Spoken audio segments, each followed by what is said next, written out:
Also developing now, an ICE official is under arrest in Hamilton County as more National Guard troops are heading to the district to prepare the Minnesota National Guard for potential deployment. Border Czar Tom Homan announced that roughly 700 federal agents are being pulled out of the state immediately.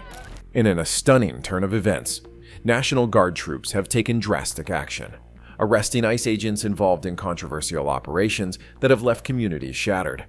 With agents facing charges ranging from domestic violence to involvement in fake prostitution stings, the public is demanding justice.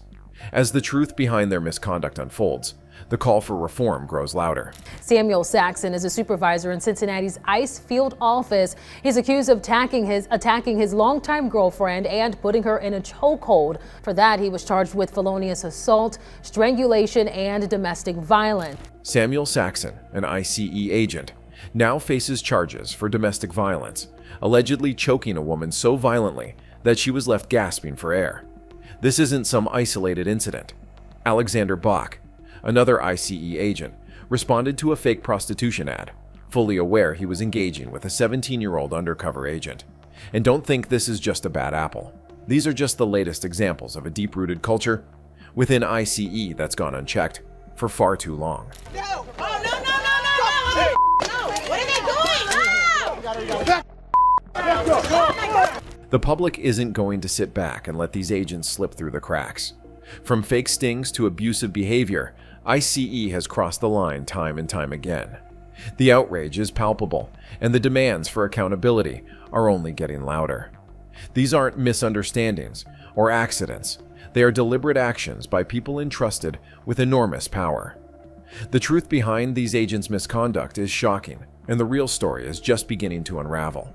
ICE has become a breeding ground for corruption, and the consequences are only just starting to come to light. When he was arrested, he said, "I'm ICE boys." Well, unfortunately for him, we locked him up, we put him in our jail. He got reappropriated to our jail, and my understanding is he helped send people to send federal authorities. I think he's going to see some federal authorities because I think the feds are going to take this case. The disturbing reality of ICE's operations reaches new heights with Alexander Bach's involvement in a fake prostitution sting. This wasn't just an isolated mistake. It was a calculated decision by an agent sworn to enforce the law, who eagerly participated in a covert operation designed to lure individuals into illegal activity. Bach knew he was responding to an ad created by police, but what makes it even worse is that he continued his engagement, even when told the undercover agent was 17 years old. His complete disregard for the law and ethics speaks volumes about the culture inside ICE, a culture that bends the rules until they snap. Posted online by the cops that, quote, offered prostitution services. He'd receive a text from an undercover agent, who in this case was named Bella, of her quote unquote services. She would say she's 17, Bach had no issue. This isn't just an agent who made a bad judgment call. It's a blatant example of the system's corruption and moral decay. Bach's actions weren't a one-off mistake. They were part of a disturbing pattern where ICE agents think they're above the law. The public and the communities they serve are finally waking up to the fact that these agents aren't simply enforcing the law. They're manipulating the system to exploit vulnerable people. This kind of behavior is unacceptable, and the call for justice is getting louder with every revelation. It's clear, ICE's operations aren't about protecting communities. They're about exploiting power for personal gain. For months, masked federal agents have aggressively engaged with protesters in several states while carrying out the president's immigration directives. Shooting pepper balls into faces, using cars to move people, and even employing chokeholds on protesters. The emotional toll on ICE agents is undeniable, and it's clear that many of them are being pushed to the breaking point. The constant pressure of performing controversial tasks takes a significant psychological toll, and it's not just the communities they impact. Samuel Saxon and Isaiah Hodgson are prime examples of agents caught in a whirlwind of internal and external conflict. Saxon's arrest for domestic violence paints a grim picture of someone who couldn't handle the stress and went to violent extremes. Meanwhile, Hodgson, after facing misconduct charges, spiraled emotionally.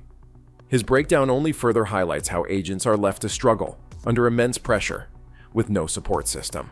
Fusion and trauma in the Twin Cities lately.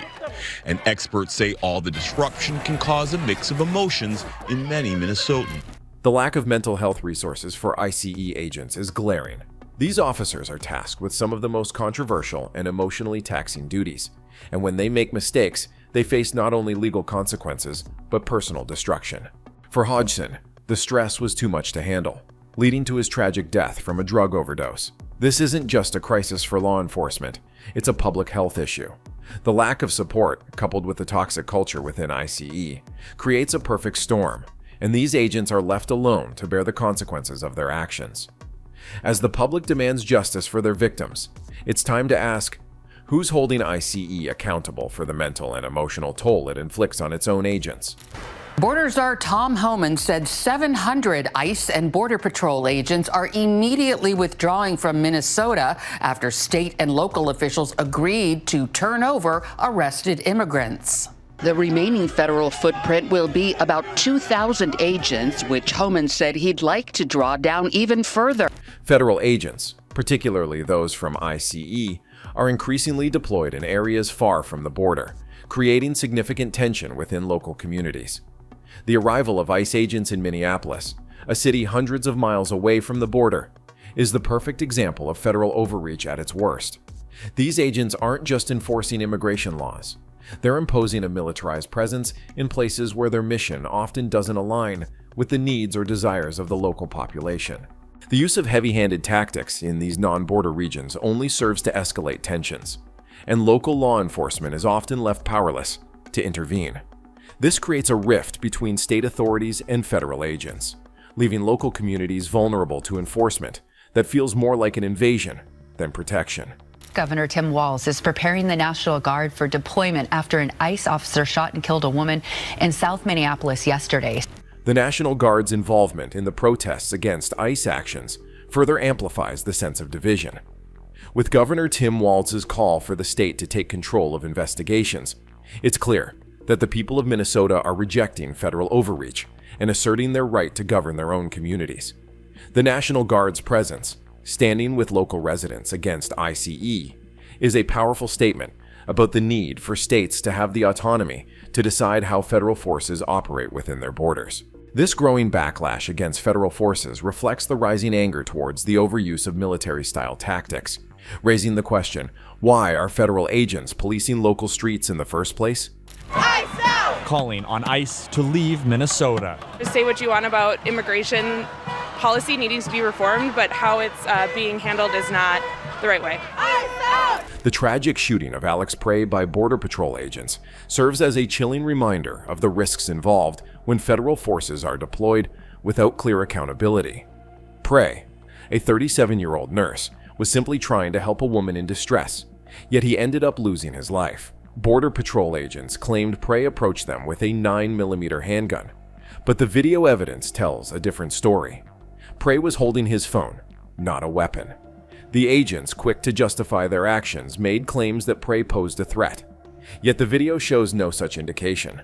The lack of a clear explanation from Commander Greg Bavino, who defended the shooting while refusing to provide details on whether Prey was armed, only fuels suspicion and raises questions about the true nature of the agent's actions.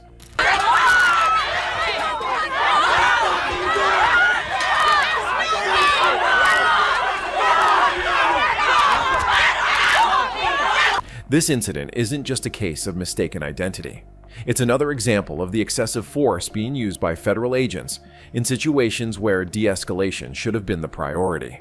Bavino's evasive responses during press conferences, combined with the refusal to name the agent who fired the shot, highlights the growing issue of lack of transparency in federal law enforcement.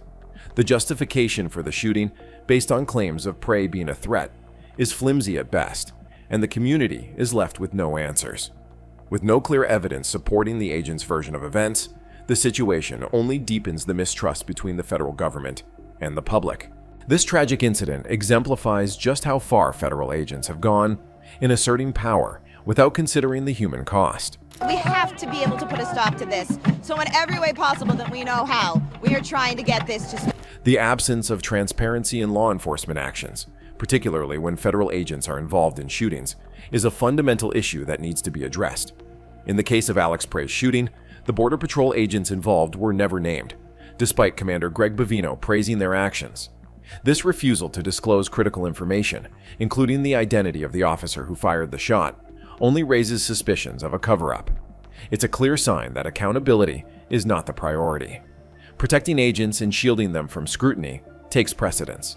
The lack of clarity surrounding the situation, coupled with contradictory statements from officials, shows how federal law enforcement agencies often avoid facing the full consequences of their actions. The drawdown follows clashes with protesters and the shooting deaths of 2 American citizens in Minneapolis last month. In a democratic society that values due process and public trust, this kind of behavior cannot go unchecked.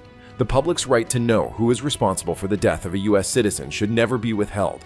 Yet this is becoming an all-too-common tactic used to protect officers from external oversight. This isn't just about one incident. It's part of a larger trend where federal agents operate with impunity, free from the scrutiny that local and state authorities face.